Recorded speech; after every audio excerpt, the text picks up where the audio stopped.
ladies and gentlemen, it's what you've been waiting all of 2025 for.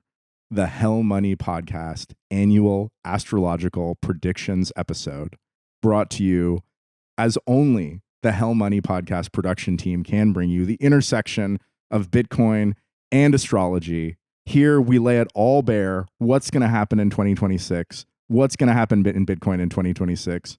Will RFK's brainworm finally go all the way and eat the rest of his brain or not? And how does this affect the price of Bitcoin? I am Casey Rodomore, your co-host, along with your other co-host, Dr. Erin Redwing. Erin, are you excited? Are you excited for today? I'm very excited. I mean, I have pages and pages, just and copious pages notes, and they're not this is trimmed. They're not double spaced. They're abbreviated and single spaced. She's got a lot of data. She's bringing the data. Yeah, I am. I also I would say this year I'm doing a little bit more philosophical questioning. Like I'm not so much just observing. I'm asking the observer to observe. Like I'm asking like the viewer to really engage with the topics and be like, how do you interpret this? Because I think, at least for me, I guess obviously I'm interested in astrology, so I want an astrologer to kind of like toss it back to me. But it's like, I don't think that the ideal astrologer is like some psychic that you go to and you just sort of download everything they say as truth and then continue on. You have to like interface with the topics, you know? Like everything is coming through my lens. Yeah. So I'm framing this a lot more, like I have a lot more questions this time around of like, the viewer should be asking themselves these questions. You need to be asking yourself these questions. Like it's an interactive process here. Yeah, we're the noticers are inviting you to notice too. Exactly. Before we start, a little bit of reflection over the last year.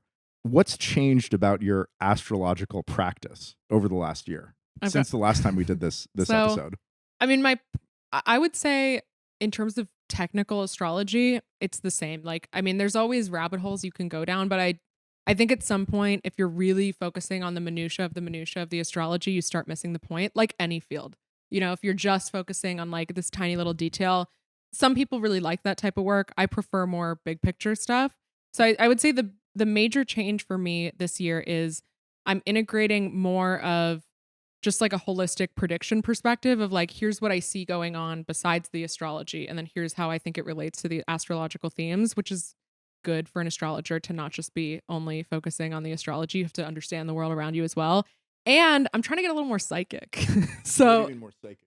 Like I mean, I'll talk about it at some point, but like there's one specific kind of transit that happens on February 20th. That's like a big deal, 34-year cycle. And I did like an intentional like meditation, like if there's anything that wants to give me a message about this. Really just busted open for Cthulhu. Yes. Yeah. I'm like, demons, angels, whatever, just tell me what you have to tell me and I'll try to interpret that. So I'm incorporating a little bit more of just my own intuitive understanding here, which like, again, that's why I'm saying like take it or leave it. Like that's just my perspective. I'll tell you what the astrology says and I'll try to differentiate like this is astrology, this is my take on things, this is me being a schizophrenic. But like, I'm kind of combining them all. So I think I'm becoming a more well-rounded intuitive. I see. You know? I see. And you've been making daily astrological TikToks almost for this entire year. Yeah. No, just in September. Okay. So like the last... Which you can see on TikTok at Realizing Erin on Careful, TikTok. Casey. You don't want me to blow up to the point that I become bigger than this podcast. That's entirely that fine. Already happened I'll just to be you, your though. hanger-on. That already happened to you. It needs to happen in the other direction. Yeah, exactly. You thought Casey's blow up was big? Just wait. Yeah, till the astrological girlies are just like hanging on every word. Yeah, so I am making like daily TikToks, which has been fun because, TikTok is like a much more responsive medium. Like I can post stuff and it reaches people that don't know me, that don't have any knowledge that I'm a Bitcoin astrologer. And they're just like, oh, she's telling me about Beyonce's Saturn return. Like that's interesting. So TikTok's been fun to just, I think it's good to keep a lot of, I'll talk about, we should get into the astrology, but like, I think the challenge of the era that we're entering into, that we're already in, is that you want to have a diverse set of inputs in the sense that if you're just in one algorithmic bubble, like let's say that's Bitcoin, Twitter, you're going to have such a warped idea of what's going on in the world that you'll be very disconnected when something major happens. You'll be like, why is this happening? Whereas if you have your hands in a lot of different pots and you're kind of like seeing how this group reacts to this thing and this group reacts totally differently, I think you just have like a better perspective on what's going on in the chaos of reality in general. So TikTok's like a whole different ecosystem. You know, it's a whole different perspective over there. Yeah. So I like being active in there. Have you learned about what other astrologers are doing through the process of making your daily TikToks? Yeah, I mean, I definitely have been talking to more astrologers. Again, I think like some of the astrologers that I really like to go back and forth with are the ones who care more about the minutia, because then I'll kind of give them like my hot take. Like I'll be like, here's what I think is going to happen. And then they're like, oh yes, well, Trump's Mercury in the 5th house, you know, and then they'll kind of like spin out in like a much more like it's almost like I feel this way about the numerology people. Like I never got super into numerology because to me, it's like you can find 69 in any number, you know, like it just doesn't like speak to me as much. Although, you know, I'm a 444 enjoyer at this point. Absolutely. After bit 444. So it's kind of fun to have people that have like different schizo tendencies and kind of just see like what do they come up with. Like there was one girl I was talking to who I was talking to her about Trump in February 2026, and she was like, oh yeah, like I've really been looking at the astrology of Benjamin Netanyahu in Israel, and I think Israel's going to enter a holy war in 2032. And I was like, fuck yeah. Israel been in a holy war. Yeah, I think she was like, Israel's going to find itself ally-less. Like 2032, Israel's going to be completely alone. And I was like, hell yeah. So it's good to find people that are also like big braining in schizophrenic ways. And Bitcoin people do that too, but I think we've gotten so hung up on like this humdrum, like day-to-day like drama that's relevant for a week and then whatever. I mean, even think about the quantum episode we posted. Like no one even cared by the time we posted it. Yeah. No one even cared. Nobody cares. The cycles are we were so like quick. 1 week late. Yeah. You know, astrology's evergreen. It's been around for thousands of years. So people care. But we should get into it because before we get into it, can you give us an outline of, you know, what how I'm going to go through? Yeah, exactly. Okay, so I'm going to start by looking at my 2025 predictions. Like, are they panned out? Yeah, like what did I say leading into 2025 and how did that pan out? Then I'm going to get into the main themes of 2026. Like what are the major events? What are the major questions that are coming up? That will be like quite a large chunk, I think. And then I'll go through specific like Bitcoin, AI, USA, and Casey. Like how's the year going to play out for, you know, I always like doing your astrology in this episode too. It's the one time of the year that you can get me to sit down and listen to my own astrology for like a bit. Yeah, exactly. You're captive. Yep. Yeah. All right, let's get into it. Yeah, so I'll get into it. So starting with the 2025 predictions, I mean, my major thing that I talked about for 2025 was the March-April eclipse season crash, which did pan out. And that was like, I think it was mid-March through April, like a 6-week period. I said like, something's going to happen with Trump and that's going to cause market chaos. And what we had Trump doing this whole like Doge tariff thing. The market kind of like flash crashed and then it was fine again by the summer. I didn't talk really that much about the second half of 2025, which obviously right now Bitcoin's not in like a great place either. Although I wouldn't say it feels like, I don't think we've hit the same lows that we did in March and April, right? Did we get to the 70s in March and April? I don't even remember. I think we got to 78. Let us know in the comments. Let us know in the comments. Like, subscribe, but I comment. I think we got down to 78. And I think we've only gotten to 85 this time. But it's, you know, that was more of like a like whereas this has been kind of like just teetering down. Yep. And I would say like part of why I didn't focus on the second half of 2025 when I was looking at my predictions is that 2025, and this is the era that we're in right now, kind of from like September through January 2026, this is the last chapter of the 2020 to 2025 period. So the post-COVID period. And this is a period of transformation and collapse. So I think what happened was, you know, we had this kind of chaotic specific event that happened in March, April that I was like, ooh, that's not looking good. Like kind of crazy and chaotic, just warning, but get through it and you'll be fine. But now in the fall of 2025, I think the main vibe is just like, there's no new narratives and we're tired, you know, like we're kind of we're redoing the same narratives over and over and over again. And it just feels like, this is it. Like, does no one have any new ideas? Like really? And I think when I was doing the 2025 predictions, like at the end of 2024, I felt that way, but I was like, okay, then it's not really worth like talking about. And I still kind of feel that way where it's like, yeah, Bitcoin is down, but it's not really because something's happening. It's kind of because nothing's happening. Right. You know? The other thing that I talked about was, which is still, it's kind of wrapping up in the early part of 2026, is specific to Bitcoin. Bitcoin is going through Pluto transits throughout the next 20 years. Pluto's in Aquarius. Bitcoin has a ton of Aquarius placements. And so Pluto is slowly making its way through those placements. And Pluto is transformation, but through death and rebirth. It's a very ugly process. Why is Pluto's transition through those points in particular relevant to Bitcoin? So basically, like, the way that astrology works is you have what's going on in the sky right now, and then how that's affecting or transiting your natal placements. So Bitcoin, January 3rd, 2008, had all of these planets that were in Capricorn and Aquarius.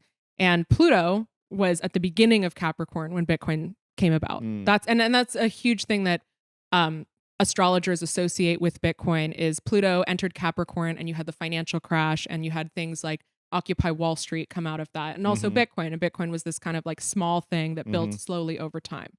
But basically, Pluto, since being at, I think it's 0 degrees Capricorn in Bitcoin's chart, it's like Pluto enters Capricorn, Bitcoin comes out. Pluto has basically just been making its way then through transiting a lot of Bitcoin's placements. And Pluto it's Hades in Roman mythology. It's the god of the underworld. And so the transformation process is not pretty. Like it's the tower collapsing type moments. And then you rebuild from that. So as Pluto is transforming different aspects of Bitcoin, it's making it better. It's making it stronger for something that can last into the new era or last in like the 250-year next Pluto cycle. But it's not a pretty process. And so the transit that we've been going through specifically in 2025 that ends in early 2026 is Pluto on Bitcoin's Mercury. Mercury is the planet of communication, connection. It's in Bitcoin's 6th house, which is the day-to-day mundane. And so one of the things I talked about for 2025 was that we're going through this difficult death and rebirth around the way that Bitcoin works on a day-to-day mundane level. How do we decide what sort of changes should be made? How do we do the small, boring stuff with Bitcoin? And how do we communicate and connect about new concepts? Like if we have an idea, like, hey, I want to, have this soft fork, or I want to add this new feature. Like, what's the process for actually trying to get that through? And I think what we've seen with Pluto, and this is often what happens with Pluto, unfortunately, and I'm optimistic that it'll be fine on the other side, but it's like you see all the ways that it's broken. Like Pluto just brings up the bad stuff. It doesn't like highlight the good stuff. It's just like, you want the truth? Here's the fucking truth. Like, this is how bad it is. And I think that's been, for people that are, deep in the technical Bitcoin development world, I think it's been a kind of shocking year to be like, oh, it's this bad? Oh, it's this bad. Oh, we're going to do a fork to fork off all the inscriptions. Like, that's what we're going to talk about for this week. And the next week, we're going to talk about something that's even more like pretty insane, off the deep end. Low quality of the discourse these days. Yeah. And that's Pluto's fault. But we're through that by end of January 2026. We're kind of through that. And that's also why when I was talking to Dathan Ohm, Bit 444 author, I said, you got to do your shit before February. Like, get it in. If February 1st is your date, you're right on time, buddy. Like, get it in, or that's it. The last ship is leaving, and they didn't listen. And now it's like they're irrelevant, right? But I think the sort of greater conversation is like, okay, well, how do we work on Bitcoin on a day-to-day level? Do we have those discussions on Twitter? Do we have those discussions on the mailing list, on GitHub? Like, is that working? What are the problems with that? Yeah. And I think the solution will come about once we're through this kind of collapse. Like, I think we've seen through the Pluto transit how bad things are. And I think we're getting sick of it. And it's like to the point where it's like, I've noticed that a lot of Bitcoin people seem to have unplugged. Like they're not bothering with the discourse as much anymore. They're kind of like, okay, I got to work on what I got to work on, and that's it. Like I can't be going back and forth with you over this, And I think that's the best way to handle this. Basically, is to disengage. Yeah, I mean the notes that I have are: aren't you tired? Isn't it boring? Don't you want to opt out? And that's just the state of the market too. That's not even just Bitcoin specific. That's just kind of the era that we're in. And one of the reasons why I've talked so positively about 2026 is that like we're actually getting new ideas in 2026. Like we're actually going to see, oh, this is the way forward. But things needed to collapse first before we could get there. So that's kind of reviewing 2025. And then, 2025 was a transition year. So we got like a couple sneak peeks into the new energy in 2026, specifically August, September 2025. So just for the viewer, if you can think back, like what were you thinking about in August, September 2025? What were you working on at that time? Man, I don't even remember. I don't even know. What were you doing? I don't know. I was pretty depressed, I think. Yeah, you were coming out of it though. Yeah. But what were you doing? Sitting around. Watching YouTube videos. Yeah. I mean, you have your own story. We'll get into it. But you know, that's like, I would say, just if you're trying to, if you're someone who like, you want to know like, well, how can I make my mark in the world? How can I bring about the change that I want to see in the world? Just think about what things you were thinking about in August, September 2025, and that might help you kind of figure out what 2026 is going to be about for you. I'll get into more specifics, but that's kind of like the best that 2025 had to offer. Was just like a little blip, a little bit like, there's a new future coming. Just wait. You're a little too early. We're still so early, you know?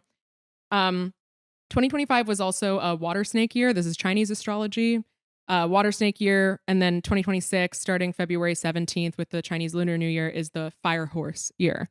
So like, I would say one of the big trends for 2026 is things are moving really fast. Like people have a lot of ideas and they're kind of just like throwing them out there. They're like, what about this? What if we try this? Oh, I really like this. I like, you know, and it's just like, it's going to be too much. Whereas water snake, like snake is a very misunderstood kind of like, oh, it's evil, but is it really evil? Water is emotional. It's more about like transformation and the depths. So 2025 was more of a transformation and kind of like, as I said, pulling up the dregs. 2026 is like as of February, we're cruising. I will say though, 2026 has a lot of economic uncertainty. So I'm not necessarily super like bullish. I mean, everyone wants me to just say numbers going to go up. Yeah. But like, how does Bitcoin perform in volatile and uncertain times?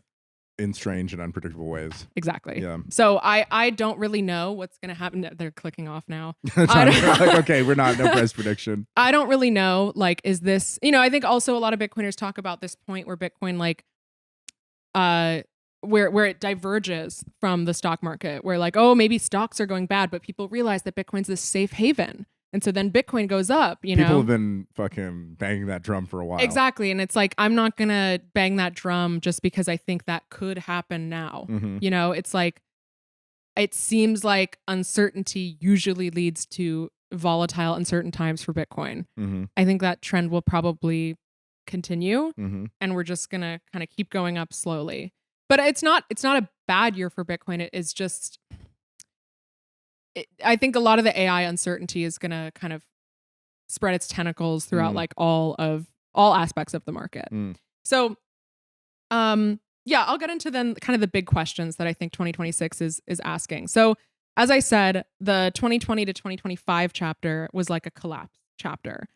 And all of this restructuring that we're doing in 2026 started with the Saturn-Pluto conjunction in January 2020, which most astrologers associate with COVID. So, I think one of the things to consider if you're having a tough time with this transition, if you feel like, I don't know what I'm going to do for a job, I don't know if my future is safe, you know, like the future maybe that I thought I was going to have when I was a kid or when I was in college doesn't seem like it's panning out. One of the things to think about is what was revealed to you in 2020 that you're like, oh, this doesn't work. Like for me, I was in academia and I was like, oh my God, academia is fundamentally broken. I need to get out of this. And then since 2020 has been like an extraction of myself from that system. I think that's probably happening to a lot of people. I'm just a little bit more like crazy. So I do things like drop out of my PhD to become an astrologer. Like most people are like, I have kids to feed. I'm going to like stay in my job that I think is a little NGMI or whatever. Just like, so I think if you can recognize, put yourself back in that headspace, like that COVID headspace and think, okay, what did I realize was not working in my life or in the structures around me? And just like engage with that grief process and like try to actually move on. Like 2026 is actually a year where new opportunities are coming in. And so you might be able to actually leave that job. You might be able to actually jump to the new thing or get out of the system that you think is dying. But you have to be smart about it. Like it's not going to happen because it's like given to you. You have to be strategic. Another question, which kind of goes with that, is how fast can you make and adapt to changes? So if you are someone who's an early adopter to technology, for example, which a lot of Bitcoiners obviously are, that's like a great example of it. I think 2026 will be a very satisfying and potentially very successful year for you. because there's going to be a lot of innovations coming in technologically. And so if you're able to adapt your workflow to work with those things and like make you stronger. Are you thinking mostly of AI in this respect? Yeah, I mean, AI is like, I think that's what I mean. Like AI is sort of the focal point, I would say. And you know, I would say like I'm kind of an AI realist in the sense that I'm not like, oh, by 2026 we're all just AI is going to take all our jobs and whatever. But like, you know, if you're someone who would benefit from like having an AI structure that does like marketing for you or some sort of like mindless task that you have to do manually now, if you're someone who's more likely to adopt things like that in order to like help you be more productive, like this is a good year for you. But also the part of the problem is that things are happening so fast that we're not really getting a chance to contemplate which changes are good for us. And I think that's more of the double-sided aspect of like, yeah, we're able to, you know, let's say that you want to use AI to like produce marketing emails, like as an example. Well, now your email inbox is also like full of AI slop, and like all of Twitter is AI slop. And so like it's everyone is kind of realizing that as well. And you're not really necessarily realizing that you're consuming so much AI slop as you're producing it. So I think there's also this aspect of like, you want to be able to consciously change and consciously adapt technology, not be shaped unconsciously by technology, if that makes sense. And with that, I mean, this is kind of like the greater philosophical question, is I think it's important for everyone as an individual to think about which aspects of their humanity they do not want to lose. So for example, you know, for some people, it's like really important. Like I want to be pregnant and carry my own children, for example. That's one.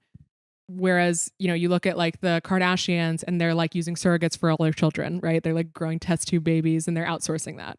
That's like a transhumanist narrative. And I think the transhumanist narratives are going to become stronger and stronger. Right. And it's also a big question with AI automating things. It's like, well, what things do you want to automate and what things are actually important for your self-identity, for your self-actualization, for you to do? Yeah, no, that's exactly right. It's like this is maybe more relevant for like a TikTok, like anti-big tech crowd than it is for like a Bitcoin crowd, where people I think who watch this are probably relatively pro technology. They're like, oh, technology makes our lives better, like whatever. I'm more on that side as well. But I think like if you're just refusing to engage, like you're like, oh, like I don't like the way social media makes me feel and like I hate it, or I don't like AI, I hate it, like whatever it is, you're not actually going to be able to consciously shape that thing. You know what I mean? Like you kind of have to engage with the new things that are coming in, understand them, and then pick and choose which aspects benefit your life rather than just sort of being like swept away by the tide. Because I think there's a lot of people who they don't really consciously realize the way that technology is shaping them. I think about things like for example, like I rode in a Waymo for the first time in 2025 and I was like, oh, this is the best. Like I love this. And that was something that like, I think a lot of people ride in a Waymo and they get this like very darked out feeling of like, oh my God, a robot's driving me around. I don't like that, you know? And if that's your truth, like, then that's something that like you need to decide, like, this is an aspect that's important to me to preserve, but you can't be that way about everything. I think that's kind of the main message. You've got to pick and choose. You have to pick and choose. You have to pick and choose like, and I think the way that I think is the most helpful to frame it is what parts of being human are most important to you? What parts of the way that you live life pre-technology or now are most important to you? Yeah. I don't know. For you, that's like programming. Yeah, for me, it's programming. Like you're not doing all the like AI vibe coding stuff. Well, like, not for lack of trying. Like I try and the AI just sucks. It will be, if AI gets substantially better than it is today, I will be forced into a bit of a reckoning. But I think that's also good in the sense that like you tried, you said, actually, my strength is programming and I'm not going to degrade my programming ability or my output just because I could do it faster or I could do it whatever with AI. But maybe at some point that won't be the case. And so you have to like be always kind of like, there's no like set it and forget it. Yeah, well, that's what I do try to do it. I do try to repeatedly try to use AI, use new versions of models for things that they weren't able to do before and find out where it's at and do I need to reevaluate. Yeah, I think that's a very healthy practice. And that's what I mean by like, if you're someone who likes, like, you're like a power user who likes like trying new things and seeing, do you like this? Does this help you? Like I think 2026 will be a really good year for people like that. But for people who are more sentimental, people who are more like, no, I used to do things this way and now I don't get to anymore. Like the more that you linger on that feeling without being able to act on it, like you're just going to get further and further away from the like goalpost, you know?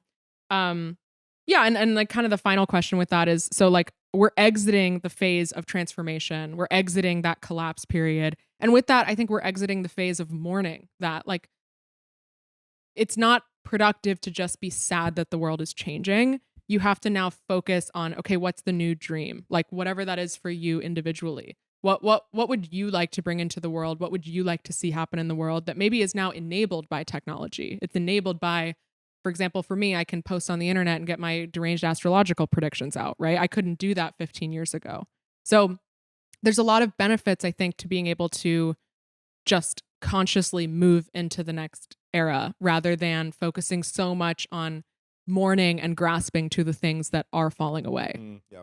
And with that, you get to choose. Like if you take more agency and more control, you get to choose, hey, I don't want to use AI for programming because I'm a better programmer without it.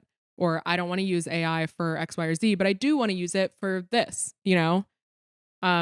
So yeah, I think probably a lot of people that would watch this podcast are like sympathetic to that perspective already if they're like a crypto Bitcoin person. But for like normies, I think that's going to be the big struggle.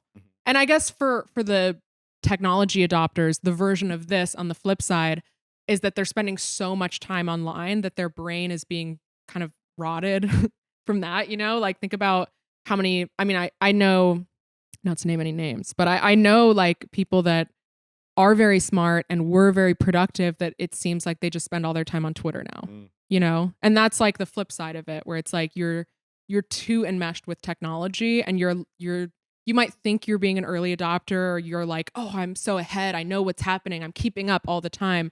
But really you're just like inundated with distractions and you have like no attention span and you like are dopamine seeking, you know, and you're not able to do things with your own personal agency as a result. So things to ponder. Let's get into the major events. Okay. So the first major event that I've already mentioned a couple times is February 20th. So February 20th, we have a Saturn-Neptune conjunction that's happening at 0 degrees Aries. This is the first degree of the zodiac, guys. This is a big deal. Big deal. Why do we care? So Aries is the first sign of the zodiac. It kind of starts everything out. You can think about the zodiac as like a hero's journey where Aries is like the baby and then it like evolves through life.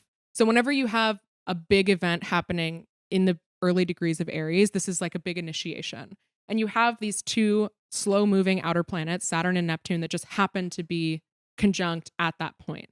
So Saturn is, it's reality, it's physical structures, hierarchies, institutions, hard work. It's kind of like the real world planet. Neptune is like the opposite. It's like spirituality and dreaming a dream. And it can also be like disillusionment and then like crazy utopic fantasies. Like it's like Neptune can really spin itself out. Saturn is like the reality check. And so whenever they meet up, it's kind of this moment where utopian ideologies get like their reality check, for example. Or if you're like, you know, you're kind of like on top of your shit and you're like a hard worker, you can like access something that's maybe a little bit out of your frame in order to advance yourself, you know? So it kind of depends which side you're on. So like if I go back to historical examples of Saturn-Neptune conjunctions, which this happens every 34 years, I think the best examples are from the Soviet Union. So 2 Saturn-Neptune conjunctions ago, 1953, this is the death of Stalin. So Stalin died at a Saturn-Neptune conjunction. Stalin is like, you know, the classic bad guy of the Soviet Union. He's the one that kind of is like blamed for the major atrocities, basically like forced labor camps, major propaganda, censorship, all these kind of things. So Stalin dies in 1953 with the Saturn-Neptune conjunction. And basically immediately the technocrats that were in the Communist Party at the top were like vying for power. And a lot of them were like, all the problems with the Soviet Union, that was Stalin. That wasn't us. That was not us. And we're going to do things differently. We're going to de-Stalinize. We're going to remove his name from buildings. We're going to we're done with that era and we're entering into real communism this time, guys. The communists are always finally getting to real communism. I know. And I love that for them, honestly. Yeah, it's a very perpetual, optimistic, childlike state, you know? That's what I'm saying with the Neptune thing. You know, they're coming from the more like utopian ideology, getting a reality check where they're like, oh shit, like our cult of personality guy just died. What do we do? Oh, we just pretend that we didn't follow him this whole time. He that wasn't the real. We need a new cult of personality. He wasn't the real cult of personality. Exactly. So, that was like Saturn Neptune conjunction 1953, and then the next Saturn Neptune conjunction was in 1988 to 1990. There were a couple conjunctions over that 2-year period, and that's when the Soviet Union. I think it's perestroika is how you say it. Perestroika is like essentially the opening up of the economy. Mm-hmm. So they basically said, hey, this like centralized, like walled off economy is not working. We're going to open up to more free market dynamics. Mm-hmm. And over that period of time, you see basically the deconstruction of the Soviet Union until its collapse, like Mm-hmm. a year later. Yep. So, you know, I think the Soviet Union is just like a good example of that kind of like structure reality check with utopian ideology meeting up and being like, does this work? Oh Mhm. shit, it doesn't. Okay, like then we're going to do a different thing. And so that also makes me look at Russia in 2026. So we have the last 2 Saturn Neptune conjunctions were very pivotal for Russia. So, you know, what's going on with Russia now? Mhm. Like that the last time we had this was the end of the Soviet Union. Mm-hmm. And now we're looking at Russia in this endless war. February 2026 is also 4 years since the beginning of the Ukraine war. Mm-hmm. I don't really, you know, I'm not like a Russia expert. I also find that when it comes to trying to understand what's going on with Russia, Ukraine, like everyone is so polarized that I never really know, like, is Russia winning? Mm-hmm. Is Russia losing? Right. Like everyone will tell you anything along that spectrum. So if there's any Russia, Ukraine experts in the comments, like, please let me know what you think. Mm-hmm. But I'm definitely looking at that as a major, major turning point for Russia. Mm-hmm. And also 3 days before that, there's a eclipse that's very impactful to both Trump and the United States. So I'm kind of wondering if there's going to be some sort of geopolitical aspect of the Russia-Ukraine war that will affect the United States. Mm-hmm. Specifically, the way it's playing out in the United States chart is a refocusing on the home front, like kind of a reality check of like, oh, things are not going well at home. Like maybe we can't be so involved here, Mm-hmm. for example. So I don't know. I think that's going to be a big thing. And then also it makes me think about like, if I think about de-Stalinization and that sort of cult of personality dismantling, like what would that look like in a post-Trump US? You know, like right now and basically for the last 10 years, like since Trump came to power in 2016, we've had a political system that's basically revolved around Trump. Yeah, being both pro-Trump or anti-Trump. In support of or in opposition to. And there's not that much engagement with real issues. Right. It's more like I'm on his side or I'm really against him. But I don't think Trump is going to run for a third term. Like, I just don't think that's going to happen. And there's also not an obvious successor. Mm-hmm. You know, I mean, he could definitely say, oh, JD Vance is my guy or whatever. You know, he could endorse someone and that might have some sway. But we've already sort of seen the disintegration of the cult of personality around Trump and that a lot of his most loyal people are now kind of abandoning him. Marjorie Taylor Greene. R.I.P. MTG, you know? And like, I mean, but this is also, I think, why Nick Fuentes is becoming super popular right now is that Nick was very anti-Trump. Mm. He was like, Trump doesn't take it far enough, you know?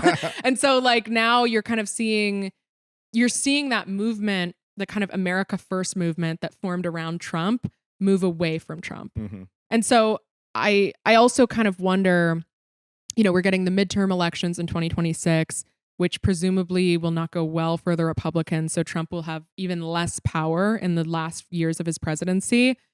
I think we're entering a period where Trump, his ability to kind of like be the main character and sway American politics is degrading over time. Mm-hmm. I sort of suspect that we're going to see a realignment around an America First sort of Bernie Sanders style policy where, you know, similar, as I said, Saturn, Neptune, it's kind of about like utopian ideology can also come out of it. Mm-hmm. You know, it's a reality check, but if you have a new idea that hasn't been tested Yep. yet, you can be like, we can really do it this time, guys. Real communism hasn't been tried. Let's do it again, you know? And so I'm kind of curious to see if like I'll be paying attention in February to see like what types of campaigns and political movements are coming out with the midterm elections that will happen, about 6 months later or whatever. Because I think those will end up being some of the political movements that will then define the next era in American politics.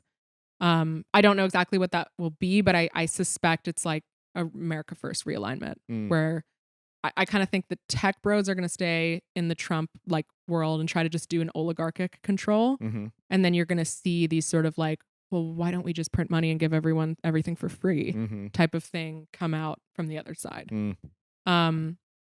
This conjunction also happens on the Federal Reserve's midheaven, which is the point of career, life path, destiny. So it's a big moment for the Fed. Yeah, reality check for the big Fed. Reality check for the Fed. It's been coming for a long time. Yeah. So it's I don't know. It's gonna be kind of a. I really feel like February 17th through 20th. Like I'm like that's when it starts. Like January, just keep like if you have New Year's resolutions, like don't start them till February. January is like just keep chugging on this energy, keep preparing, be ready for more new changes to come in after January. So yeah, I would say that's kind of like the big event. The other major transit that's happening is Uranus is entering Gemini, where it will stay until 2033. So Uranus has been in Taurus since 2018.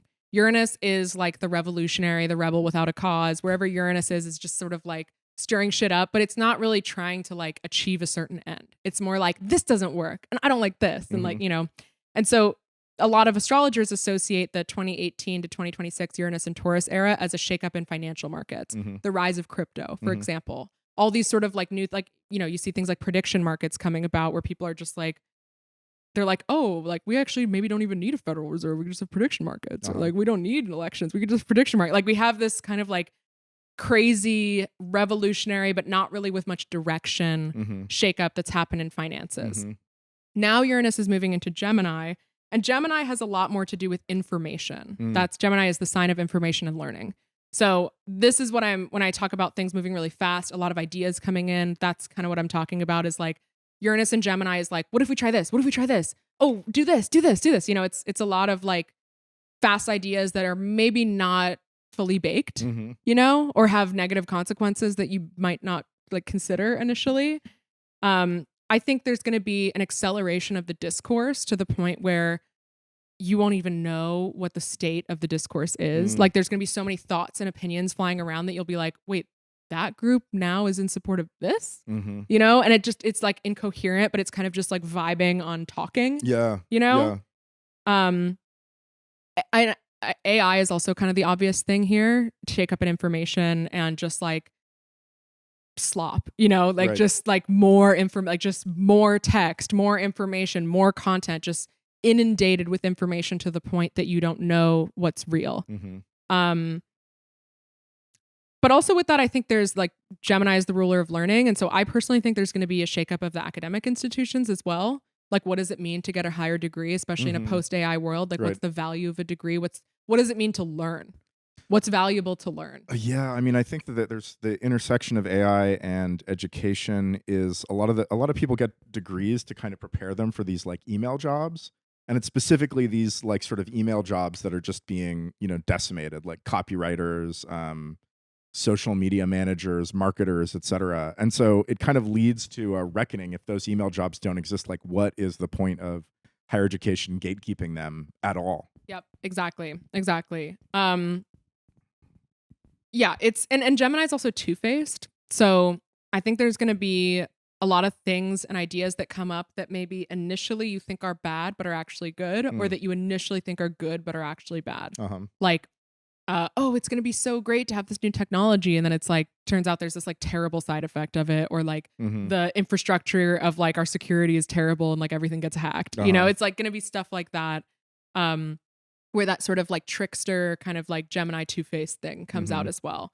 My advice is like, this also has to do with the nervous system, like on a personal level, like Gemini rules the nervous system. So you want to be inputting information that helps you understand the world around you, but not to the point that you're overloaded.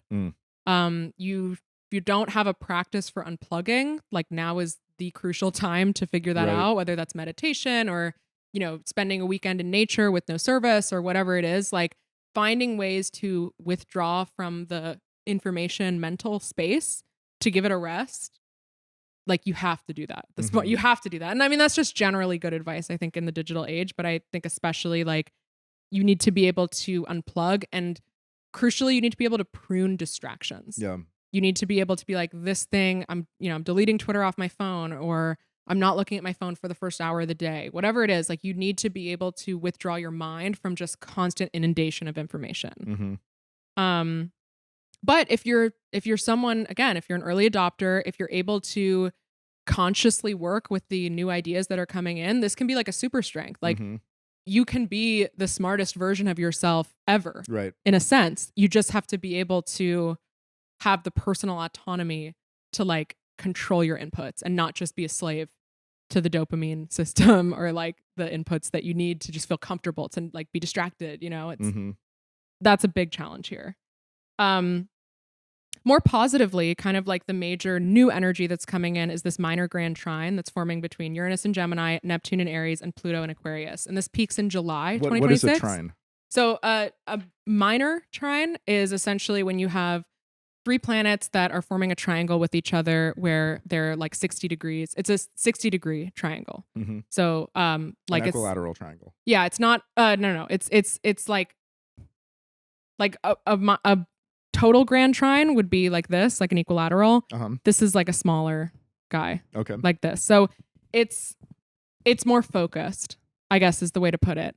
And basically like the way that it works in astrology is you have like the two, like it's not an equal distribution where if you had an equilateral triangle, all these things are equally working together. If you have like the smaller triangle, then you have the 2 points that form the base are kind of like supporting the central point, and the central point is the focus. Yep. So the 2 points that are supporting the base are Uranus and Gemini, which is this like crazy overload of information, new ideas, new innovation, like go, think. And then Pluto and Aquarius, which is technological transformation. And Pluto and Aquarius has a little bit of like a dark vibe to it, where, as I said, Pluto is like dredging things up. So right. I would say Pluto and Aquarius is a lot of the like transhumanism, kind of like merging with machine type stuff. Those 2 things are forming the base of Neptune and Aries being the peak. Neptune and Aries, that's at the 0 degree, like Aries point, right in the beginning of Aries. Neptune is like dreaming a new dream for the individual. Aries is the sign of the individual. So I really think the best way to use all of this new tech that's coming in is to be like, okay, if I can make myself into a superhuman, if I can take aspects of technology consciously and integrate them into whatever it is that I'm trying to do, like I can build a new life for myself. I can forge a new career path. I can do whatever thing it is that you want to do. Like it's giving you the powers to do that. You just have to have like personal autonomy, as I said. And that's the Neptune and Aries. And so we did get a sneak peek of that energy in summer 2025. That's what I was saying happened in like August, September, where I was like, look back to that. Like that was the first time that this trine had like a perfect alignment. But now in 2026, it's kind of like the dominant vibe. And so that alignment is moving towards perfection all throughout the spring, like Q1, Q2. And then in the teens of July 15th through 25th, that's when it's perfect. That said, when it's perfected, it's also aspected by Jupiter in this really interesting way where Jupiter is kind of like shining a light on something that's maybe a darker aspect.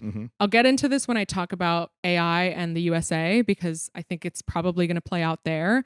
But this was one of the things I meditated on that I was like, give me a sign. Like, what does this mean? And the message that I got when I was meditating on it is basically, you have agency in determining the future, not like everyone's future, but your future. And so, like I like honestly, like the way it came to me was this sort of like solar punk sort of vibe. I'm not saying like solar punk is the way, or like that we're going to have a future that's like looks anything like a solar punk aesthetic, but just like technology can also create an abundant place for us to live in. Like we don't have to be slaves to the AI robots. Like in theory, the AI robots should work for us. We shouldn't be just like inputting our attention, which is honestly like our only currency at this point, our energy and attention. We shouldn't be slaving away our energy and attention to the AI. It should be that the AI helps us gain more autonomy over our attention and energy. So I think that's really the major message of July. And I think probably that will play out with some sort of like revelation that comes out about AI. Again, I'll get into that later. But on an individual level, like it can be a really good time to, if you have that new project, if you have that new dream, to like put something out there and be like, here's my take on how this should go. Here's my version of the future that looks more abundant with technology. Use technology to your advantage to birth some new project. So July 2025, really good time to like launch a project or just to like put yourself out there, like to be in the spotlight a little bit more. Okay. I'm getting into now the lessons and hard truths section. Some of these I've already talked about, like we can't take every aspect of our humanity with us. So like if you don't want to just be dragged along and lose everything, then you need to actually think about which things are important to you. Maybe it's really important to you to own a house. And we've already seen casualties of this, right? With like social media and the internet, right? People who are just getting dragged along by whatever fucking nonsense, whatever rage bait, right? And that gets even more important. Yes, exactly. Exactly. Like change is coming. You have the choice to help shape it in a very small way, whatever that is, or to just be dragged. Like that's it, you know, like it's lessons and hard truths. Yeah. The other one is, you need a good digital hygiene routine, like disconnect. You need to log off sometimes. Yeah. I think this is like so important and also a lesson that I continually relearn. Yeah. It's not easy. And it's very easy. Like I'll like be good about it for a while and then I'll get into some like habit, like just mindlessly checking Twitter all the time. And then whenever I've stepped back and cut down on social media, it's always been a good choice. I remember specifically when feeds started to become the dominant sort of way of interfacing with services, where, you know, there was a time where, you know, you would go to, I don't know, well, I mean, in the before time, the internet was entirely driven by what you wanted to look at. You picked the site that you wanted to go to. You went to that site. You went through what that site like had to show you, right? And then there was a transition to feeds. First, it was like relevant feeds, right? Whereas like it was like social media, but it was like people you follow. People you follow. Chronologically, exactly, right? But that was another kind of form of taking away autonomy a little bit, if you let it, right? Where you're just like, oh, you're just mindlessly scrolling through this feed. And then after that, the non-chronological algorithmic feed, if you surrender to that, you're just completely like not in control. I actually have what I think is very good advice for digital hygiene and how not to get overwhelmed by inputs. And that is using RSS feeds. So RSS, do you know what an RSS feed is? It's like a podcast. That's what I associate it with. Podcasts are distributed via RSS feeds, but almost every website, because it's so easy, supports RSS feeds. And they are just a chronological stream of the content from that website. So one of the ways that I consume media, which I continue to think is positive and not a problem and very good, is these RSS feed driven forms of media. So one is podcasts, right? I subscribe to 20 or 30 podcasts that give me feeds of the content, and I just skip the episodes that I don't like and I listen to the episodes. And crucially, a lot of the time when I open my podcast player, there aren't any episodes in there. And I'm like, okay, well, I guess there's nothing to see there. But you can also do it for websites. I subscribe to a lot of webcomics via RSS feed. I subscribe to a lot of blogs via RSS feed. You can get an RSS feed out of a Substack. You can get an RSS feed out of somebody's Medium channel. You can also get RSS feeds out of YouTube. So that's actually the primary way that I watch content on YouTube. Is I don't like and subscribe, and I never go to the YouTube feed. When I go to the YouTube feed, that's like bad. I'm like slopping it up. When there's a channel I like and I want to see their videos, I go to my RSS feed reader. It's called I Know Reader, and I just copy the channel URL into the like feed search. Facebook supports this, so then it shows me the channel, and I click follow, and then that gets added to my feed of my RSS reader. So then whenever I log into my RSS reader, I see like new YouTube videos from channels that I like, and I'm never slopping it up. I watch a ton of fucking YouTube videos, but I'm not slopping it up on the timeline. I'm like going through the things that I have previously indicated that I want to see and like watching those feeds. Yeah. And I highly recommend that. You can still do that. RSS is actually omnipresent because it's so cheap to generate. It's just an additional sort of XML page that the site generates with auto discovery. So yeah, get I Know Reader or some other RSS feed reader and start interacting with the world through a curated chronological feed of things that you want to see. And like, I never feel like my YouTube watching or like RSS or like my blog reading is like a problem or something I want to do less of. It's always fully driven by me. If one channel starts putting out a lot of slop, I just unfollow them and then they're kind of gone from my feed. Yeah. Yeah. So highly recommended. It's a lost art from the earlier age. Yeah, that was like pre my time. Like I didn't even know you could do that. Yeah. Also, I think also pirating things. I think that using BitTorrent to get the content that you want is another form of going back to the I'm curating my own input, right? Instead of being like, well, what's on the streaming service that I subscribe to? Like what's on the, what's on the For You page or whatever? Like, no, like figure out the media that you want to consume and go pirate it so you can watch it on your own terms. Yeah, and then it doesn't have automatic play next. That's right. Yeah. Yeah. Yeah, that's good practical advice. Well, I mean, one thing is that I think that people don't realize is that a lot of the time when the internet changes or content on the internet changes, they act like the previous ways of doing things is gone. Like people act like the old internet is gone. The old internet. You can still get ChatGPT 4.0. What? Oh, you can. Yeah, that's right. Yeah, but people act like the old internet is gone. Like the pre-social media internet of like blogs and like weirdo websites and stuff. That shit is all still around, right? It's just that in terms of what you see, there's been this huge tumorous social media growth, and you still see that tumor. But all that old stuff is still there, and you can go find it if you go looking for it. The old internet is still there. It's just up to you to go, dig for it and discover it, because it's not what's being surfaced. Yeah, and that's why I feel like I keep saying like the answer is not to go like Ted Kaczynski Luddite mode. Like it's not like I'm never using a computer again. This is all trash. Like we wouldn't be so addicted to our screens if there wasn't good information on there. Like the reason why we love it so much is because every there's once in so a while much you to get love. that post, you get that video. It's just incredible. Yeah, exactly. And like I think that there is a lot of value in being able to intake information and like integrate it into your perspective that you otherwise wouldn't be exposed to. So it's just like you have to have one foot in the slop and one foot on land. You have to be able to one foot in the slop. That's right. the soupy You're slop. in a little slop dinghy. No, that's too far. Get on land, but dip your fingers into the slop. Yeah, exactly. Like you wanna be able to stir around the slop a little bit. Yeah. Otherwise, you can't. You're basically opting out. There's good stuff in the slop. There's good stuff in the slop, guys. Stuff, yeah, but they know that, and they hide. That. They hide the slop. The ratio is very low. The ratio is very low.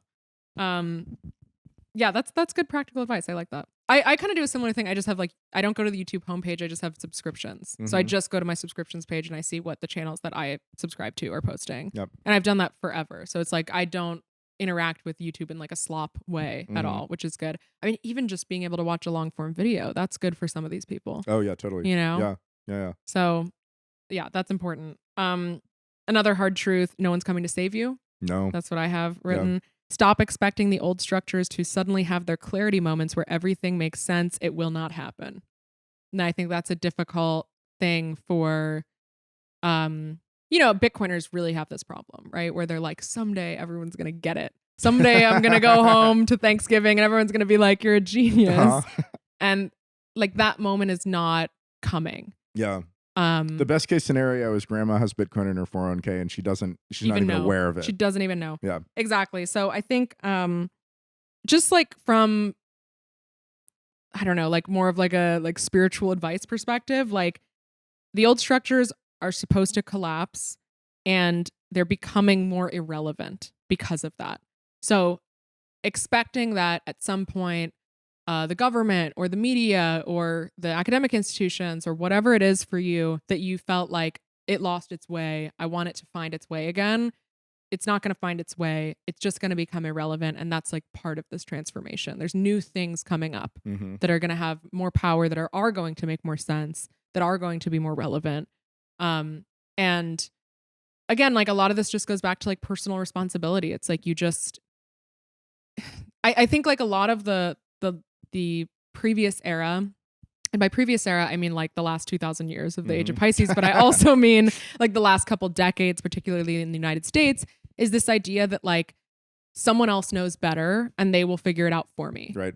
And at this point in the cycle, the more fucked up the institutions get, the less and less that's true. And they want to enslave you. Like they want you to be beholden to them in a way that's parasitic. It's not like there's no, like even Bitcoin, right? It's like there's no like, oh, I'm just gonna like attach myself to this ship and everything's gonna be fine. It's like you can still get wrench attacked. Like Bitcoin is going off the rails in a lot of ways because I think people kind of like just forgot. They were like, whatever, like this will just work. I don't have to worry about things like scaling this or like whatever. You know, Bitcoin is great as it is. We don't need to change it. Like that kind of mentality is still the same as this idea of the institution will protect me.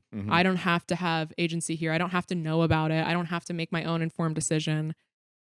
Like it's a hard lesson to learn, but I do think that's ultimately why like I don't end up being, you know, like a anti-capitalist leftist, is because I'm like, I know best. You know, like I want to make my own individual choices. And I think the world functions best when everybody makes their own individual choices that are best for them.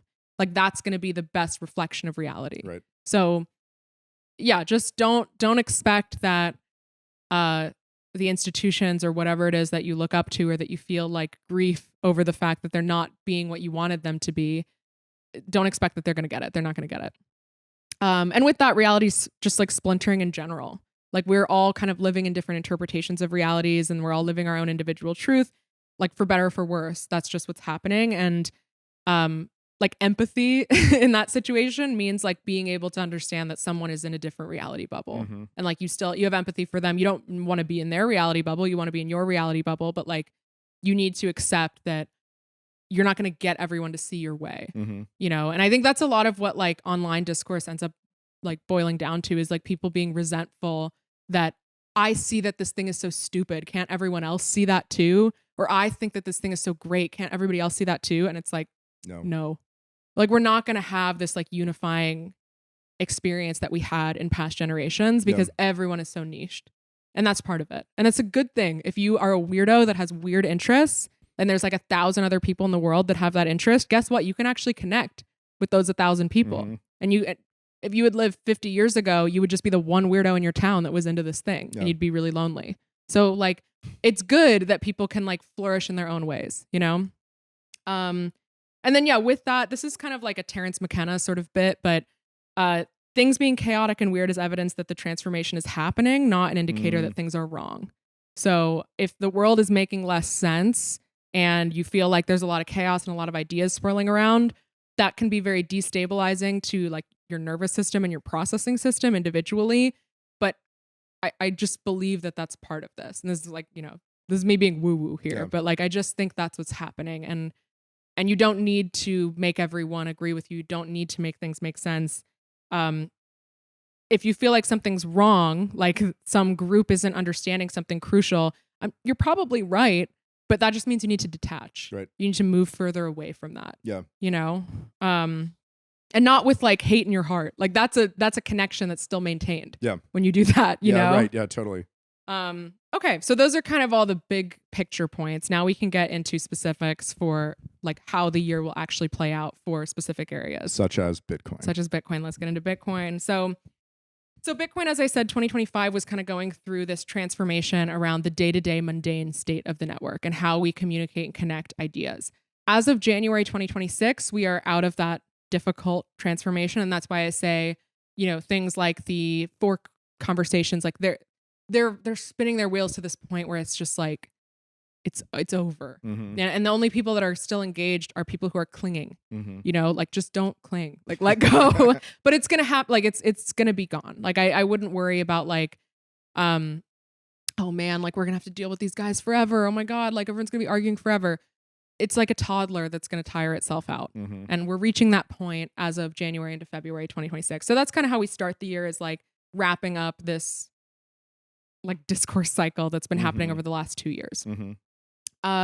February 20th, that Saturn Neptune conjunction, as I said, it's on the Fed's midheaven. So I don't know how that will play out for Bitcoin specifically. There's not like a Fed meeting at that time. I think it's like March is the next one after that. But I do think there's this kind of crucial moment for the Fed where it's like, the dream is breaking. Yeah. Like this utopian ideology that we had that we could just print money and bail everyone out forever, like it's not going to work. So what do we do? I mean, this is incredibly important for Bitcoin. Bitcoin and the Fed are kind of like circling each other. Yeah. Bitcoin and the Fed are they're twin flames. They are. They're twin flames, and you kind of like that's a dangerous combination. You know, it's not a lovey-dovey thing. It's a relationship of opposition. So true, King. I love that. Yeah, so I don't know, like again, I'm looking to February 17th to 20th as a very pivotal moment for the US, for Russia, for the Fed. It's not impacting Bitcoin's chart directly. But it's global instability affects Bitcoin. Mm-hmm. So I think that will definitely be the case. And that was similar to the March, April period of 2025 that I pointed out, where I was like, something's happening. There might be some chaos, but it's temporary.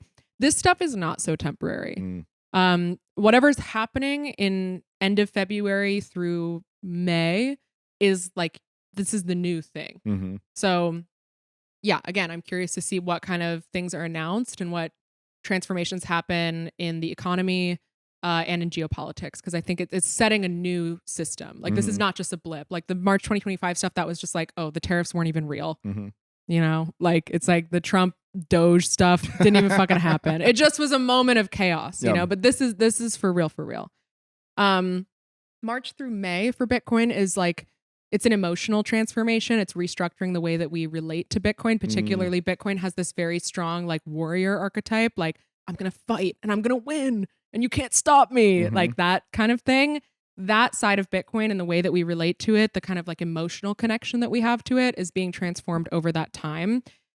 This is also impacting ordinals and inscriptions chart.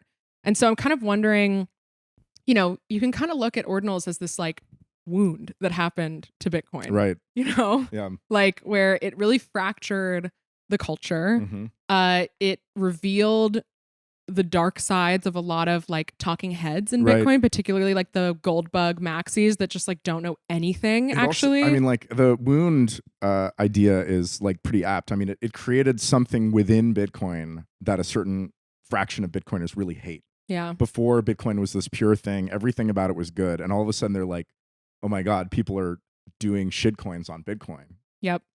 Yeah. I mean, no one who is like an anti-ordinals maxi is going to hear this, but like, this is again a situation where it's like, are you going to let that wound fester and destroy you? And are you going to let it determine your identity? Is your identity going to be being in opposition to this thing you don't like? Yeah, I think we need a new like emotional, like the Bitcoin maxis. I feel like that toxic maximalism is kind of the representation of what I mean with this like emotional warrior type of Bitcoiner, where it's like they have connected so deeply to Bitcoin that it's like it's become part of them. And like if you talk about Bitcoin a certain way or you want to do things to Bitcoin that they don't like, it feels like you're doing it to them. You know, it feels like you're attacking some crucial aspect of them. Yeah. We have to transform that. And like that's happening. Like I think we're gonna make it out. Like, but I do think March through May we might see like maybe ordinals gets a BIP number. You know what I mean? Like it's like we're gonna have some sort of like, okay, we have to decide, are we gonna like treat this wound and like move on from it, or are we gonna let this fester and have an infection that like rots the whole system? And yeah, that's where I think the discourse around like the current like fork boys, like we're gonna confiscate all your inscriptions, like that stuff's gonna kind of spin itself out, and then we're gonna be left with like, okay, like a lot of the real people don't engage anymore. Like, can we revitalize something? Can we like have a new way of relating to this thing that we all clearly care about? Clearly, otherwise we wouldn't be putting ourselves through this. Like, can we have a new emotional connection to Bitcoin? And then July and August, sort of externally to Bitcoin, but related to Bitcoin's chart, is we have this societal evolution that's pointing in the direction of Bitcoin's idealistic value proposition. So this is a moment where I think new Bitcoiners can be born. You know, we have these waves, like we have like class of 2020, class of like 2017, like whatever. I think we're going to get, and this is where I'm saying like, it's kind of like, I don't really know price action wise, like that's obviously a thing that makes people come to Bitcoin. But I think it could be that, you know, something sort of breaks, like there's some sort of like aspect of the current financial system or just like technological advancement in general that makes it such that a new wave of people come into Bitcoin. But I think a lot of it also could manifest negatively in the sense that the way that it's impacting Bitcoin's chart is on this crucial point that has to do with the identity that Bitcoin has around greed. So Bitcoin, the way that Bitcoin shows up in the culture for people who don't know about it is like, oh, these people, they're just hoarding all their Bitcoins and all the Bitcoins are already taken, you know? So what am I going to do? Like, I can't even get a whole one. Like you have multiple Bitcoins. Like I can't, you know, it's like that kind of thing. I think that while there will be probably a wave of people that are kind of pushed in the direction of Bitcoin at this time, there's also going to be the shadow side of that of like, think about like Mike Brock's recent crash out where he just was like, do you want to be on the side of the fascists?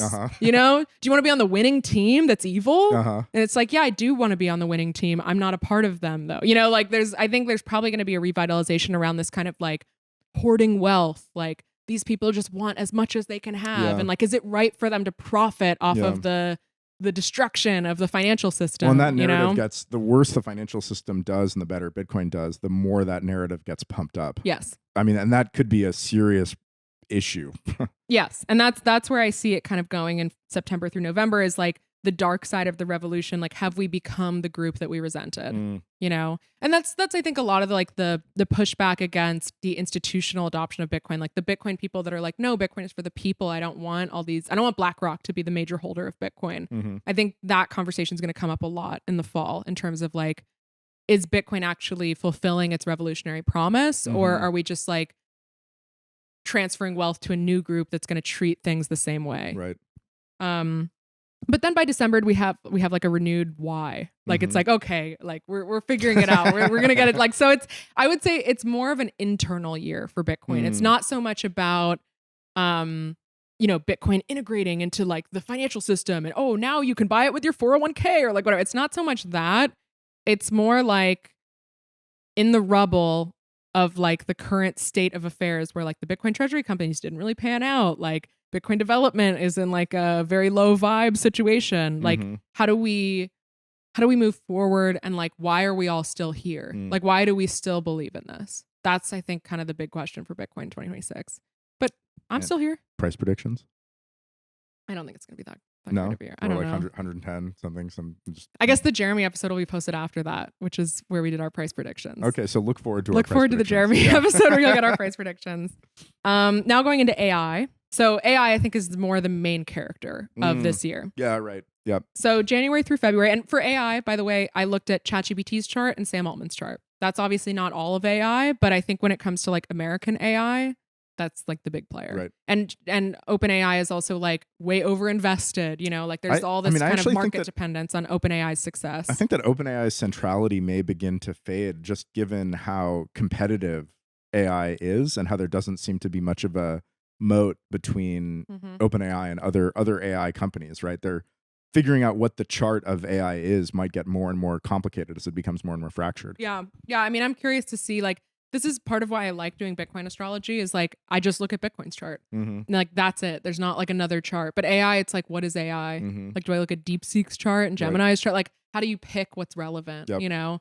I focused a lot on Sam Altman because Sam Altman has a lot of crazy transits coming up over the next 8 years. So even if OpenAI kind of is starting to be competed against, I think the fact that there's been so much investment into OpenAI is like, if OpenAI doesn't win, like it's a bad situation for a lot of people with a lot of money, you know? So it's almost like, I'm not necessarily saying like, oh, there's going to be a bailout of AI or something like that, but it's like, it's getting to the point where I think OpenAI is, it could establish itself as this like too big to fail thing where it's like, even if it's not producing the best product, like if China is going to outcompete us, then maybe the US government decides we need to support this. Right. You know, so January through February is a time for OpenAI to restructure growth and kind of lock in and be like, okay, what's actually worth putting our effort into? Like if you just think about it from the perspective of like, their business model currently is like $20 a month subscriptions. Maybe it's like $200 a month if you want the pro one or whatever. And then you have an enterprise subscription. Like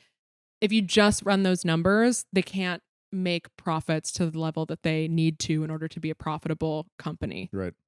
Based on just their investments. So Sam Altman's like, we need to put trillions of dollars into AI data centers. You know, that's his kind of like, we just need to train the model and get it better and better and better. I kind of suspect they're going to refocus. Mm. And instead of saying like, it just needs to be the better model, like, I think they might have to kind of create a new business model and be like, okay, actually, here's how we're going to monetize. And that could be like, for example, like selling your data. You know what I mean? Like there's a lot of paths. Ads in ChatGPT. Ads in ChatGPT, right? Like I think we'll see at the end of February, like a new business model or something, some sort of new direction for OpenAI coming out of that time. And then in April, Sam Altman kind of becomes the focus. I sort of said Sam Altman is kind of, from my perspective, astrologically, like the main character of the year in the same way that like Elon Musk was the main character of 2024, you know, where Elon was like deciding the presidential election and everyone was like, we hate him or we love him. Like he's the only one who's actually doing, you know, I think Sam Altman's going to kind of take that figurehead role for AI. And so I think in April, the focus is like, okay, how is he going to create value? Like what's the realistic structure like moving forward? And I kind of think that we might see a deal between the US and OpenAI in some way at that time, just because it's like an impactful time for the US's chart as well.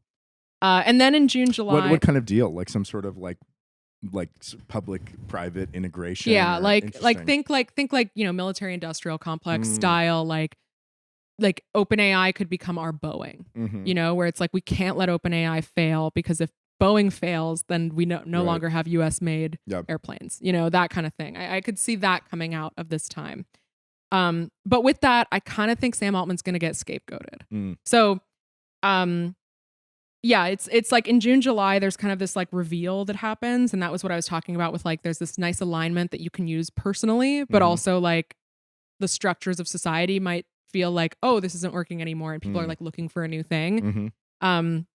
I feel like there might be something that happens in April, May, where there's like some deal between OpenAI and the government or like some sort of like partnership that then the full details come to light in July. And it's like, oh, maybe this isn't like what we thought it was. And I think Sam Altman's going to be scapegoated. It's a really tough next like 8 years for Sam Altman, even though ChatGPT's chart looks very good. So, and also in October, November, there's a Venus retrograde that hits Sam Altman very hard, as well as the entire millennial generation. Just warning for millennials. So I think this could be something around like AI economic restructuring, where it's like a bunch of jobs get eliminated because of AI, and then Sam Altman's to blame, and the millennials are like, wait, that was my job. But I'm also wondering, because it's a Venus retrograde, if this has to do with Sam's sister. I don't know if you keep up with that drama. Yeah, I've heard about that. I feel like she's a dark horse in this. Allegations against Sam Altman. Sam Altman's sister winds up owning OpenAI by suing Sam Altman or some weird shit. Right. Like I think there could be maybe something. And I also think that's like the situation with his sister, it seems like it's been very suppressed. Like you couldn't, like if you talk to a normie and you were like, do you know that Sam Altman's sister claims that he sexually assaulted her and is like suing him for it? They'd be like, no. Yeah. I think that could be something that's like, you know how every politician sort of has these like dark skeletons in their closet that when they run for office come out. I think maybe that could be one of those things that comes out that like really like hurts Sam Altman's public image, even though maybe OpenAI or ChatGPT is like succeeding because of some partnership that's happening. So I kind of feel like Sam Altman's going to be the fall guy, but OpenAI and ChatGPT might be like rising because they can't let it fail. Right. I don't know. This is speculation, but like it's just a very dynamic year for AI, and I'm curious to see how it plays out. I definitely think it will be a hard couple next years for Sam. Moving on to the US. So February 17th, that eclipse affects both the US and Trump, and then the Saturn Neptune conjunction. I've kind of already started talking about this with talking about like February 20th in general, but I think that this is going to be kind of like facing that things are not so great on the home front. There might be a refocusing on immigration. That's kind of what I've seen. Like when we have haven't we already been pretty focused on immigration? Yeah, I think that's like where maybe Trump will try to pivot, is be like, we're gonna blame this, or we're gonna like really double down on this, you know. And I think that's like kind of the only way that he's really serving the America First base at this point, is by doing this like immigration thing. Like he's not really doing, like the tariffs didn't help that group. Like, come on, you know? Yeah, no, not at all. The tariffs are. yeah. It's like not. So I kind of think we could see like just like even more like, okay, if this is the only thing we can do, then we're really going to do this. Or maybe like kind of a withdrawing of funding to Ukraine, like that kind of stuff, where it's like Trump's sort of trying to like reframe things like, we're America first, like don't leave, guys. But then it's like, maybe that's not enough or whatever. As I said, I think April through July, maybe there's some kind of deal that's made. it does feel like there's like a deal maker making deals feel to this. Like my note for July is Trump kind of comes out on top somehow. Perhaps he's picking his successor or making some kind of deal that presents him as magnanimous. He looks good. It's a big moment for him. So I don't know. It's like a weird thing where like simultaneously he's kind of losing power, but he also comes out looking sort of like elegant, like where he's like, oh, like it's not all about me. It's not like it feels like he's sort of like giving up the seat. Like he's making moves and he's kind of being like, oh, well, it's not all about me. It's not all about me. But I think maybe he'll be scapegoating Sam Altman. Like, I'm just curious to see if Sam Altman has some like weird situation with the government. When's Trump out of office? When are we done with Trump? 28. 28. Okay, damn. Okay, yeah. So we've got a whole. But the midterms are in 2026. Right. And he will lose a large amount of power. He's got to like restructure after the midterms. Yeah, I mean, it's just right now he has like majority everywhere. And assuming that the Democrats are able to get back seats in the midterms, like he just will have less power. Right. So, you know, they could get more power and then they could just do the whole like, we're going to impeach this person and this person and just kind of stalemate everything for the next 2 years. Right. And like probably that is what will happen. That's not like an astrological prediction. That just seems to be the way US politics goes. You have 2 years of presidency for real. Right. And then you have the midterms where they correct and then you don't really get to do anything. Right. Yeah, and then August through December for the US is kind of just like working through whatever that shit was that happened in May through July. And I could be totally wrong that it's not AI related. Like it could just be like geopolitics shit. It could be tariffs. Like I don't really know. I just know that AI is impacted we don't get and a the new US. round of terrorism. I just don't want a new round of like, oh, the Islamic extremists are back, like 9/11 too. That would cause the immigration stuff to go up again. No longer 9/11. It's 10/22, the sequel to 9/11. October 22nd. Yeah. Watch out, guys. That's my prediction. The terrorist attack. That's Katie's October astrology.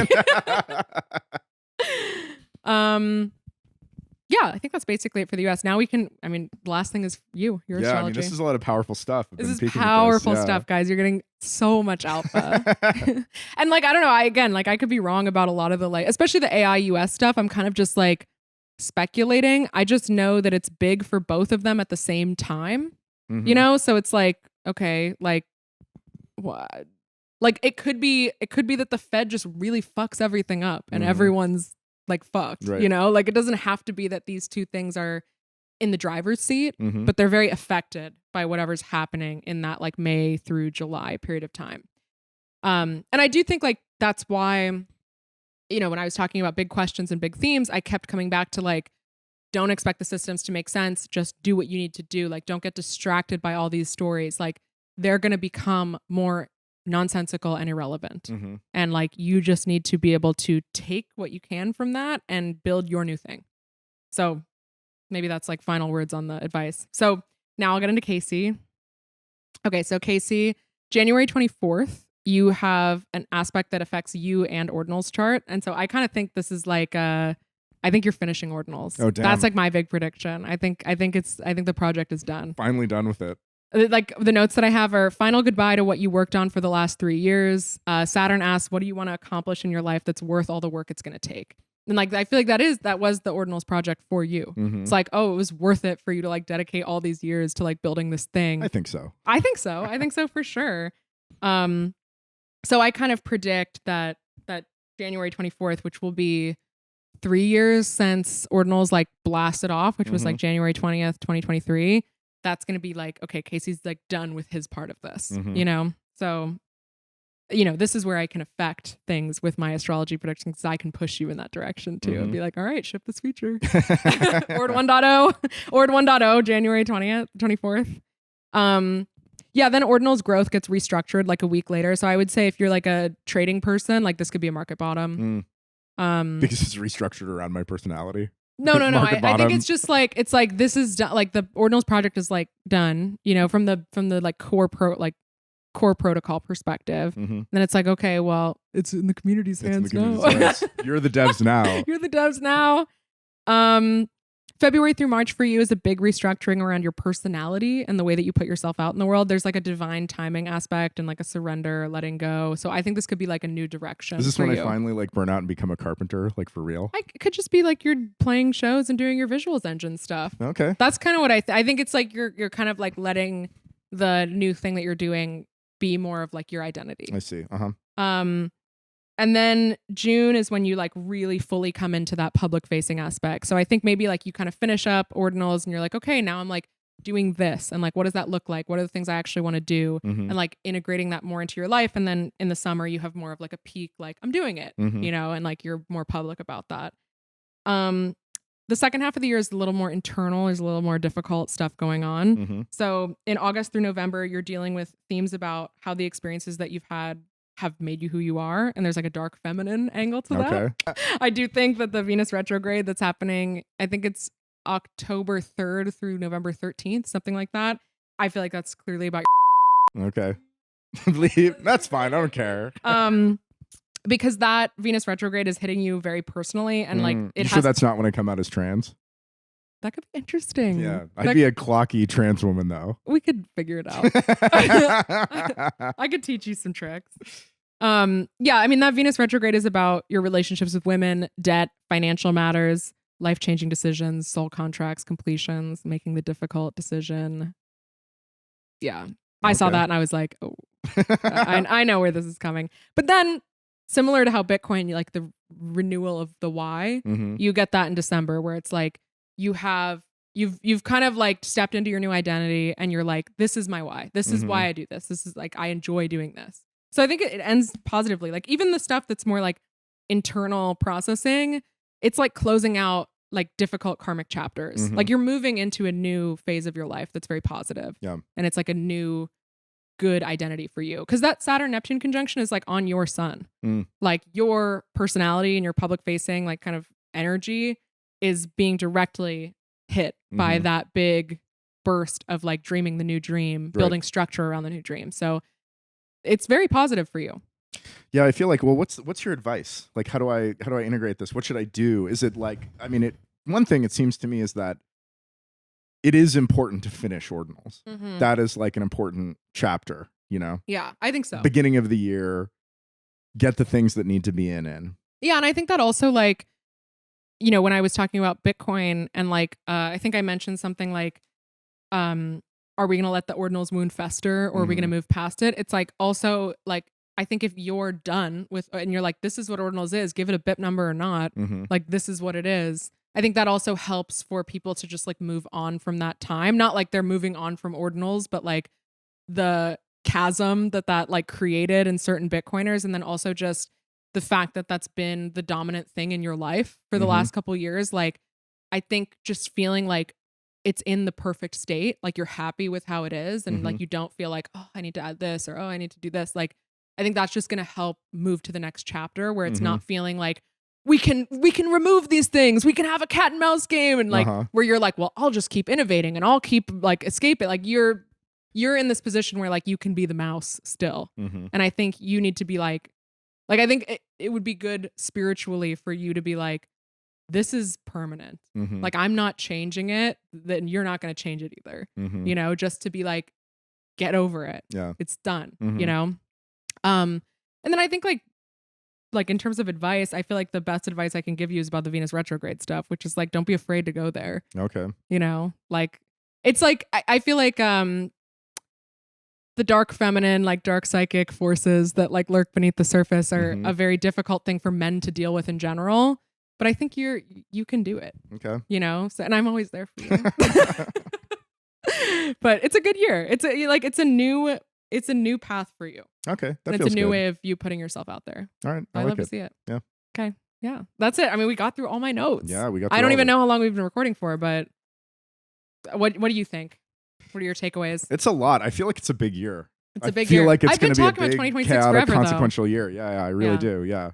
Yeah, and for some reason, like I kind of like a lot of what you're saying kind of aligns with my expectations in terms of like what I think is going to be big and what I think the big stories are. I don't know about the timing, but yeah, like alignment around like work and like everybody's personal relationship to sort of the greater media landscape and AI and like the Trump and Trump opposition thing. It's like, well, like we really do need to figure out. People need to figure out a way to get like beyond that, you know, and not be focused on like, okay, are we aligned with Trump or are we opposed to Trump? And I wonder how that's going to shake out. And it could shake out in incredibly dark ways. But that's where I, like, when I was talking about the US predictions and I kind of said like Trump weirdly ends up on top, is it almost feels like Trump is like, he's not going to push the issue in a way. Like I don't think he's going to run for a third term, for example. Like, I don't think he is going to try to extend his main character moment in American politics beyond what it is. Yeah. I think he will recognize like that he's fading out, and I think he'll make moves to make sure that he's protected and his family's protected and all those kind of things. That's where I mean, like, the deal makers making deals. Right. But I think ultimately what's important to him is like the financial prosperity of him and his dynasty. Right. You know, and I don't think that he's going to be in this situation where from here on out Trump decides who every president is, you know, by like obviously he'll endorse people. He's going to stay in the discourse. He loves like posting on Truth Social. Like, he's not going to disappear. Yeah. But I think he will have more of a backseat. And I think I don't know, just based on the astrological transits, I don't think he's going to like fight that. Right. Is what it seems like. I think he might go gracefully. Yeah. And that might like surprise people. So I don't know, good and bad stuff. This is the thing with Trump's like a very archetypal Gemini. There's good stuff in the bad things, and there's bad stuff in the good things. And like, what you think might be very bad might end up being very good, and vice versa. And I think Trump really well like represents that weird Gemini duality. Yeah. But somehow he's going to come out on top. He always does. Little Trump, Johnny Trump. He always does. Shimmying his way out of it. Okay, well, good luck, guys. Oh, yeah, good luck out there. That's the big good luck. I should also say, like, I'm gonna open readings. I haven't done it yet. But erinredwing.com. I secured the domain. You had to buy it? Like for $10. Oh, okay, you didn't have to buy it off of somebody. No. I just but I got it. erinredwing.com. Yeah, I'm squatting on erinredwing.com. That's good. You're finally going out there with your like real name. You know what I mean? erinredwing.com. You know. Yeah. Get your little home on the internet. Exactly. My little website. Like, it's gonna be so boring. Like, it's not gonna be an exciting personal websites are great. I love. But you'll be able to book a reading if you want to. So I will be doing consultations. It's just like an hour where I basically what I just did for you at the end, where I was like, here's kind of the main things. Like, I just spend an hour with people and kind of go through that for the year. I think I like doing it at the beginning of the year because I feel like that's when you can get enough perspective in terms of like a year is kind of the maximum amount you can plan for, I think, especially in very transformative times. And so it's good to just be able to kind of be like, here's the year for you specifically, and like, here's how you can work with it. So if you want to book a reading, you can. I'm also, as I said, I'm posting like a more general 2026 astrology, like month by month video on my YouTube channel, and follow me on TikTok. Oh yeah, absolutely. If you want daily astrology shit, because I be posting. She be posting indeed. Yeah, but this will be our last episode of the year. I know. Yeah, crazy. Are we going to record another one before the end of the year? I don't think so, because we have this, and then the Jeremy one will come out in early January. Yeah. All right. So I guess see everybody on the flip side. We'll see you in 2026, but really we'll see you in January 2026, which is kind of still 2025. Right. Astrologically speaking. It'll be the HMP Loveline Valentine's Day episode. That's like, we're in the new, baby. Let's go. But yeah, Merry Christmas. Happy Kwanzaa. Happy Hanukkah. Yeah. Happy New Year. Do the white nationalists have a holiday, or is that just Christmas? They should have a racist Kwanzaa. Should they? Should they? Maybe not. We will have a subspace on New Year's Eve. Oh yeah, all right. Yeah, that's it's like Wednesday, so we'll talk to the subscribers one more time. Before the end of the year. Yep. So if you want to see us, you gotta get in there. Actually, yeah, because this will post a week before, so you'll get this, and then you can come to the subspace and ask questions. Yeah, ask about your personal astrology. Yes, exactly, and that's cheaper than my hourly rate. So yeah, I mean, it is true that when you get the subspace, you can ask me questions about ordinals, which can't be had for love or money. And you can ask Erin questions about astrology at a steeply discounted rate. Exactly. So that $12 a month is really worth it. It's really worth it, you guys. Yeah. Okay. Well, we'll see you guys in the new year. Cool. Have a good one. Bye. Bye.